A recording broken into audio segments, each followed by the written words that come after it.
Hello friends, నిన్న చెప్పుకున్నాం కదా భక్త కబీర్ దాస్ కథలో. అతను నదీ తీరం మెట్లపైన మనసు ఆవేదనతో చితికిపోయి అక్కడే పడుకుండిపోయారని చెప్పి కబీర్ అక్కడే నిద్రపోయారు. ఉదయం బ్రహ్మముహూర్త కాలం సమీపిస్తుంది. పవిత్ర గంగా నది స్నానం చేయడానికి రామానంద స్వామి వస్తున్నారు. మసక చీకటిలో చూడకుండా తన పాదాన్ని కబీర్ మస్తకంపై పడింది. రామానంద స్వామి వెంటనే గ్రహించి రామ్ అని ఉచ్చరించాడు.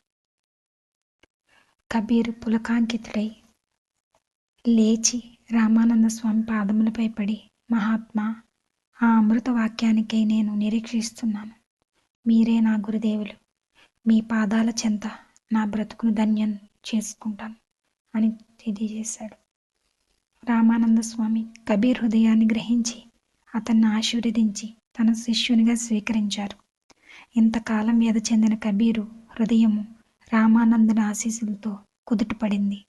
హృదయం నుండి ప్రేమ జల్లులు వర్షింపసాగాయి. గురువు కృపతో తనలో ఉన్న అహంకారము సమూలంగా తుడిచిపెట్టుకుని పోయింది. కబీర్ వ్రాశాడు, ఆనాటి నుండి రామనామము ఆశ్రయించి నామదాసుడై కబీర్ దాసు అనడి నామంతో పిలువబడుచుండేవాడు. నాలో అహంకారం ఉన్నంత వరకు గురు సాన్నిధ్యం లభించలేదు. ఇప్పుడు గురువు లభించాడు. అహంకారం అదృశ్యమైంది. ప్రేమ మార్గము సంకుచితమైంది. అహంకారాన్ని భగవంతుడు ఇద్దరిని తనలో ఉంచుకోలేడు అని కబీర్ గానం చేశాడు. ఒకనాటి రాత్రి 8 గంటల సమయంలో కబీర్ దాస్ ఇంటికి కొందరు సాధు మహాత్ములు వస్తారు.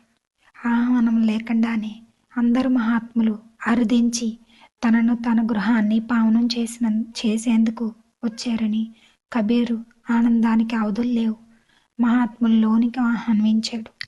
వారి పవిత్ర పాదాలను కడిగి ఆ పరిశుద్ధ జలాన్ని శిరస్సుపై జల్లుకున్నాడు. వాళ్ళందరినీ లోపలికి పిలిచి విశ్రాంతి తీసుకోవడం కోసం ఏర్పాటు చేశాడు.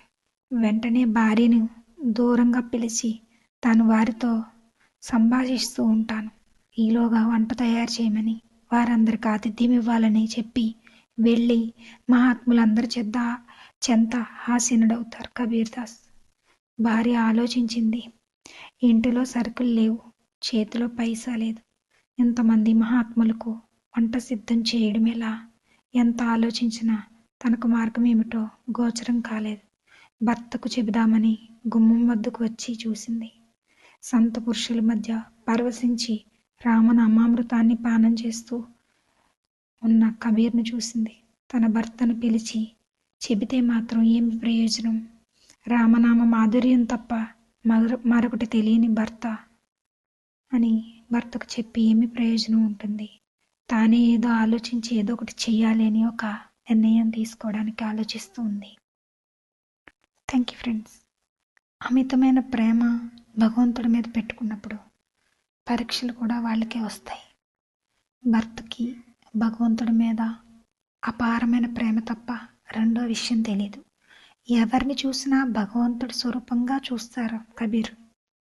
భార్య చాలా సౌందర్యవతి, భర్త భగవంతుడి ప్రేమ తప్ప ఏమీ తెలియని వ్యక్తి. వీరిద్దరి మధ్య జరిగినటువంటి సంఘటన ఒక కథ చాలా అద్భుతమైంది. భగవంతుడు ఈ కథలోని సారాంశాన్ని ఏ విధంగా చూపిస్తారో మనం మళ్ళీ భాగంలో తెలుసుకుందాం. Thank you so much friends. మీకు నచ్చినట్లయితే లైక్ చేసి షేర్ చేయండి.